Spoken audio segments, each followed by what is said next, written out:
Le Conseil supérieur de la communication a organisé ce matin une réunion avec les partis politiques afin d'échanger avec eux sur le processus d'accès aux médias publics et privés en période électorale. Détail dans ce journal.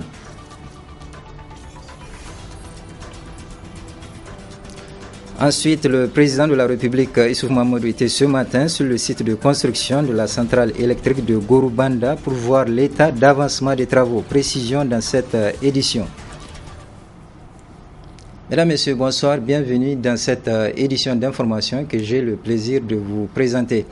Tout d'abord, retenez que le Conseil supérieur de la communication a initié ce matin une rencontre avec les différents partis politiques. La rencontre a eu pour but d'échanger avec la classe politique nigérienne sur le processus d'accès aux médias publics et privés en période électorale. Compte rendu Moumoun Barma et Nasser Seydou. L'énergie électrique constitue un véritable vecteur de développement d'un pays et c'est conscient de cela que les autorités de la 7e République, avec à leur tête le président de la République Issoufou Mahamadou, ont fait de l'indépendance énergétique du Niger une de leurs priorités. Entre autres projets pour l'atteinte de cette indépendance se trouve la construction de la centrale électrique de 100 MW de Gorubanda, objet de la présente visite présidentielle. Aujourd'hui, je constate que le niveau d'exécution est de 83%. Donc, le chantier est très bien avancé. Je rappelle qu'il s'agit d'un investissement de près de 75 milliards de francs CFA qui est fait ici pour créer les conditions de fournir de l'énergie aux Nigériens. Vous savez que pendant les périodes de grande chaleur, nous faisons face à des coupures intempestives qui ont des effets non seulement sur les ménages, mais également sur la croissance de notre économie. Avec la fin de ce chantier, Inch'Allah, ça sera la fin de ces coupures intempestives. Donc j'espère que à l'occasion des prochaines grandes chaleurs, ces coupures-là n'auront pas lieu, puisqu'il est prévu que le chantier soit terminé à la fin de l'année. Le président de la République a reçu d'amples explications de la part des différents responsables du chantier sur certains aspects techniques de ce projet. Une centrale pour le fonctionnement de laquelle les Nigériens ne lésinent pas sur le renforcement des compétences. L'exécution du projet de cette centrale électrique. Techniquement, qu'est-ce qu'on peut garder sur ce site? Bon, nous sommes sur la première phase de 80 MW, donc avec 4 moteurs de 20 MW unitaires. Et bien sûr, il y aura des lignes haute tension qui vont permettre d'évacuer l'énergie vers les 2 centrales électriques existantes de la Nigélec, en zone industrielle et puis à Goudel. Après la fin de ces travaux, c'est la fin du calvaire pour les populations environnantes. Nous avons 8 mécaniciens, des ingénieurs et des techniciens supérieurs, et les électriciens sont en instance de quitter. Et soyez sûrs qu'avant la fin des travaux, en tout cas tout le personnel sera prêt pour prendre en main donc les installations. Ça, il n'y a pas de doute pour ça. A noter que sur les 5 groupements diesel prévus pour cette centrale, 4 sont déjà installés et le 5e groupe le sera très bientôt de source autorisée. La centrale électrique de Gorubanda, un rêve en passe de devenir une réalité pour que le courant passe sans interruption à Niamey et ses environs. Un projet salutaire à mettre à l'actif du programme de la Renaissance. Autant pour moi, vous venez de suivre la visite du président de la République sur le site de construction de la centrale électrique de Gorubanda, où les partis se rendent compte de l'état d'avancement des travaux. Je le disais tantôt, le Conseil supérieur de la communication a initié ce matin une rencontre avec les différents partis politiques. Une rencontre qui a eu pour but d'échanger avec la classe politique nigérienne sur le processus d'accès aux médias publics et privés en période électorale. Compte rendu Moumoun Barma et Nasser Seydou. C'est pour échanger sur les textes qui régissent l'accès aux médias en période électorale que le Conseil supérieur de la communication a initié cette rencontre avec les partis politiques de tous bords confondus pour un accès équitable des différents acteurs aux médias publics qui constitue un droit indiscutable pour toute organisation légale. Le Conseil supérieur de la communication, conformément à son credo de réguler les médias dans la transparence, l'équité et en toute indépendance, a jugé nécessaire de procéder à des concertations avec l'ensemble des acteurs impliqués dans les élections et particulièrement impliqués dans l'accès aux médias pour recueillir leurs avis, leurs observations afin de garantir un accès égal et équitable de tous les partis politiques et les candidats aux prochaines élections. Nous avons mis en place un groupe de travail qui a travaillé d'arrache-pied et qui a produit 8 projets de texte. 2 projets pour l'élection présidentielle premier tour, 2 projets pour l'élection présidentielle deuxième tour, 2 projets de texte pour les élections législatives et 2 projets de texte pour les élections municipales et régionales. Des propositions sont attendues par le CSE pour une meilleure prise en compte des préoccupations des uns et des autres.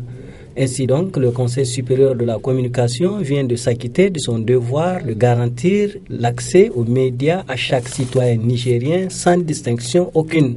Le principe fondamental qui a guidé le Conseil supérieur de la communication au cours du processus d'élaboration de ces projets, c'est celui de l'égalité entre tous les candidats, que ce soit au premier tour ou au second tour. Pour nous, tous les candidats doivent bénéficier d'un temps égal sur les médias publics, bien sûr. Et le deuxième principe, c'est celui de la gratuité. Donc, le temps d'antenne qui va être accordé aux différents candidats sur les médias publics sera gratuit. Pour ce qui concerne les médias privés, là aussi, nous avons mis en avant le principe du pluralisme et de l'équilibre de l'information. Les médias privés étant des entreprises commerciales ont le droit de couvrir les campagnes électorales, mais dans le cadre de cette couverture, il est exigé à tous les médias privés, qu'ils soient écrits ou audiovisuels, d'ouvrir leurs programmes, leurs colonnes à toutes les sensibilités politiques et à tous les partis politiques. Cette série de rencontres se poursuivra avec les responsables des médias publics et privés dans les jours à venir pour le respect strict des conclusions issues des discussions avec les partis politiques. Le Haut Commissariat à la modernité de l'État organise depuis ce matin au Grand Hôtel de Niamey un séminaire de formation sur l'évaluation des politiques publiques. Pendant 5 jours, c'est une trentaine de cadres de l'administration qui seront sensibilisés sur la culture de l'évaluation au Niger. Compte rendu Nafis Adamou et Halid Bourema. Améliorer l'efficacité des politiques publiques en dotant les hauts cadres de l'administration centrale de compétences spécifiques en planification, suivi et évaluation des politiques et programmes publics. C'est l'objectif de cette formation qu'organise le Haut Commissariat à la modernisation de l'État. Notre institution, depuis 2 ans, avec ses partenaires traditionnels, s'attelle à cultiver cette pratique dans nos habitudes et nos comportements. Parce que vous n'êtes pas sans le savoir, que l'évaluation, quelle qu'en soit sa forme, constitue le maillon le plus stratégique en matière de gouvernance. Ça ne sert à rien d'adopter des politiques, de les mettre en œuvre et de ne pas avoir le courage de s'arrêter et de procéder à une évaluation. Cette formation qui est une première, parce que vous savez, c'est une première formation, il faut la percevoir comme une initiation, mais à coup sûr, elle permettra déjà à nos compatriotes, à nos cadres, de s'inspirer et de comprendre la portée, les enjeux et tout l'intérêt que peut apporter l'institutionnalisation de la pratique évaluative au Niger.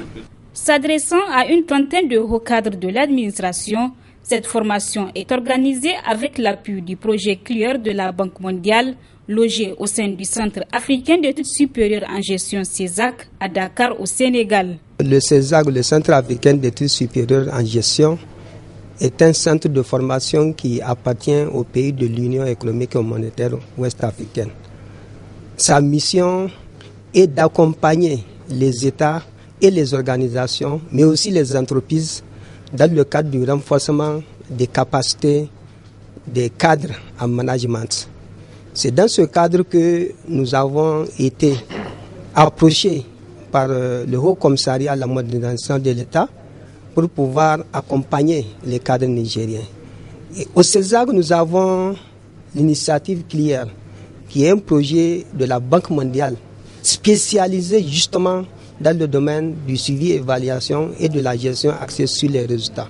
Donc notre mission principale, c'est de former les cadres nigériens qui mettent en œuvre les politiques publiques pour que ces cadres aient les compétences, les capacités qu'il faut pour pouvoir évaluer les politiques publiques qui sont mises en œuvre au niveau de l'État. Soulignons que le gouvernement du Niger s'est engagé à améliorer la gouvernance en adoptant la politique nationale de modernisation de l'État et en élaborant le plan d'action quinquennal 2015-2019 de la PNME. Ainsi, la mise en œuvre de ces programmes intéresse également cette formation de 5 jours. Le village d'Assaga a été déplacé sur la route nationale numéro 1 entre Difa et Ngingimi suite à l'attaque perpétrée par le groupe Boko Haram. Cependant, sur le nouveau site d'installation, les populations d'Assaga vivent dans des conditions difficiles. Hassan Saleh Mustafa pour le reportage. Il a 2 femmes et 9 enfants.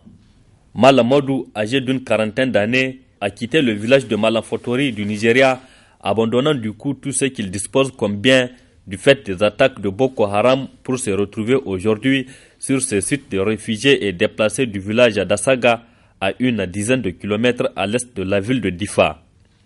Malamodou vend des produits déodorisants et des médicaments sur ce site pour prendre en charge sa famille. Plus de 300 personnes attendent jusqu'à présent d'être recensées afin de bénéficier des aides qu'on donne aux foyers inscrits. S'agissant de mon cas, moi je vends des parfums et quelques médicaments pour mes besoins quotidiens. Par jour, je gagne entre 200 à 500 naira. Parfois, nous roulons sur des crédits. La vie des personnes vivant dans ce village d'Assaga dépend de l'appui de l'État et des aides des organismes humanitaires. Oumara Goubou, âgé de 42 ans, marié à une femme et père de 5 enfants dont 2 tués par Boko Haram, est un agent de santé. Il explique le calvaire de leur nouvelle vie que Boko Haram leur a imposé. Quand on était venu ici, on a fait un escale. Il y avait un site qui s'appelle site d'Assaga, quelques 3 km de notre site que nous étions. Là-bas, on a fait 5 jours. Parmi les 5 jours-là, il y a des gens qui n'ont même pas allumé le feu. Ils vont aller manger chez les parents, chez les connaissances, avant de venir ici. Quand nous étions venus ici, il y a des problèmes d'eau premièrement. On est dans le mois de carême. On passe la journée avec la chaleur. Et dans la nuit, on n'aura pas de l'eau. Même à boire, il faut qu'on déplace pour aller là-bas à Sagasit, prendre le bouillie et consoir. Après, l'État est venu, il a fait le recensement. Mais le recensement, ça a été fait, mais ce n'est pas totalement, parce que nous étions nombreux. Quand on était venu, il y a des gens qui sont déplacés pour aller à un autre village avant de nous rejoindre. Ce qui nous a amené le problème de recensement. Autre problème des locataires de ces villages d'Assaga, c'est le problème de la santé. On a des problèmes de rupture de produits. Même maintenant, nous n'avons pas de produits. Les gens veulent au centre, il faut qu'on prescrit une ordonnance. Or que ces gens-là, ils n'ont pas d'argent. Il y a des gens qui ont sorti avec une seule chemise pour venir ici. Ces sites de déplacés du village d'Assaga comptent quelques 870 ménages, parmi lesquels un nombre important d'enfants.